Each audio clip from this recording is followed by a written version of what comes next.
नमस्कार, मैं राकेश चौधरी। हरियाणा राज्यसभा चुनाव में कांग्रेस के 5 विधायकों की क्रॉस वोटिंग करने के बाद से ही मचे घमासान के बीच एक और बड़ी खबर है। माना जा रहा है कि विधायकों के बागी तेवर को देखते हुए कांग्रेस हाईकमान ने दिल्ली में मोर्चा संभाल लिया है। दिल्ली में राहुल गांधी और कांग्रेस के राष्ट्रीय अध्यक्ष मल्लिका अर्जुन खड़गे की मौजूदगी में हरियाणा कांग्रेस विधायक दल की एक अहम बैठक बुलाई गई है, जिसमें क्रॉस वोटिंग करने वाले और बागी सुर अपनाने वाले विधायकों पर सर्जिकल स्ट्राइक जैसी कार्रवाई की तैयारी है। दिल्ली में होने वाली इस बैठक में प्रदेश के सभी 5 सांसद भी शामिल हो सकते हैं। हालांकि चर्चा का विषय कुमारी शैलजा की दूरी बनी हुई है, जो इस पूरे घटनाक्रम से फिलहाल किनारा किए हुए हैं। रोहतक से सांसद दीपेंद्र हुड्डा, अंबाला से सांसद वरुण मुलाना, हिसार से सांसद जयप्रकाश जेपी और सोनीपत से सांसद सतपाल ब्रह्मचारी जैसे दिग्गज नेता पहले ही इस मुद्दे पर एकजुट दिख रहे हैं।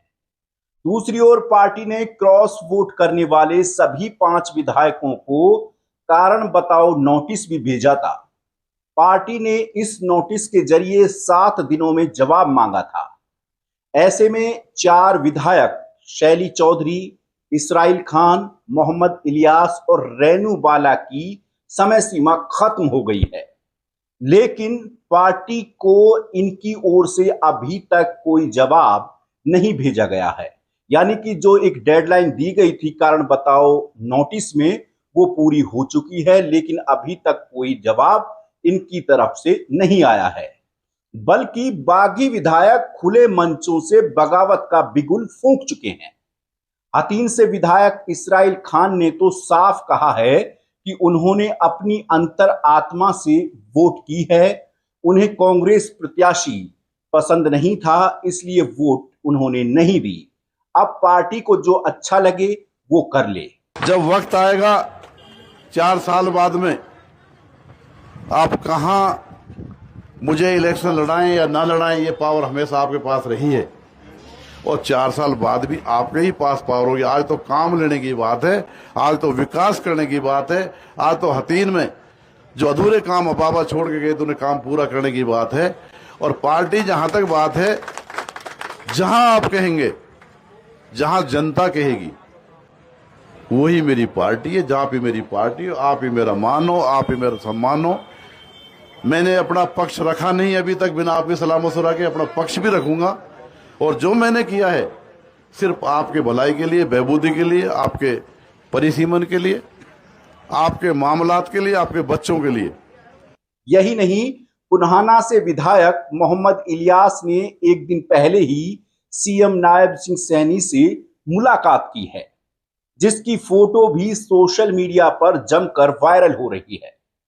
शायद यही वजह है कि पार्टी हाईकमान अब अनुशासनहीनता को कतई बर्दाश्त करने के मूड में नहीं है। सूत्रों की माने तो बागी विधायकों को प्राथमिक सदस्यता से निलंबित भी किया जा सकता है। जो जानकारी निकलकर सामने आ रही है उसके मुताबिक पार्टी जरूर कोई बड़ा एक्शन इन विधायकों पर ले सकती है। साथ ही जो विधायक पार्टी के पदों पर हैं उन्हें तुरंत हटाया जा सकता है। भविष्य में होने वाले विधानसभा चुनाव में इन विधायकों के टिकट भी काटे जा सकते हैं।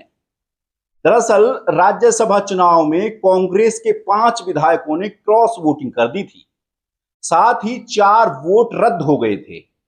पार्टी के बड़े नेताओं का मानना है कि जो क्रॉस वोट हुए वो तो पार्टी से खुली बगावत थी और लालच में आकर विधायकों ने पार्टी के साथ गद्दारी की। वहीं 4 वोट जो रद्द हुए हैं उन पर नेताओं का कहना है कि ये वोट तो सही थे, लेकिन ये चुनाव आयोग के अधिकारियों पर दबाव बनाकर जबरदस्ती रद्द कराए गए। इसको लेकर भी कांग्रेस के भीतर 2 मत हैं। कुछ नेताओं का मानना है कि जिन विधायकों के वोट रद्द किए गए हैं उनके ऊपर भी कार्रवाई होनी चाहिए, बता दें कि 16 मार्च को 2 सीटों पर हरियाणा में राज्यसभा चुनाव हुआ था। बीजेपी ने संजय भाटिया को प्रत्याशी बनाया तो कांग्रेस ने दलित नेता करमबीर बोध को उम्मीदवार बनाया था। वहीं बीजेपी और निर्दलीय विधायकों के समर्थन से सतीश नांदल ने निर्दलीय प्रत्याशी के तौर पर अपना नामांकन भरा था। सतीश नांदल रोहतक से आते हैं और अक्सर वो भूपेंद्र सिंह हुड्डा के खिलाफ चुनाव लड़ते रहे हैं। नांदल के मैदान में कूदते ही संभावना जताई जाने लगी कि इस बार भी हरियाणा राज्यसभा चुनाव में कोई बड़ा खेला हो सकता है। कांग्रेस ने हालात को देखते हुए अपने विधायकों को हिमाचल प्रदेश के शिमला में शिफ्ट कर दिया और ठीक मतदान से पहले चंडीगढ़ लाया गया।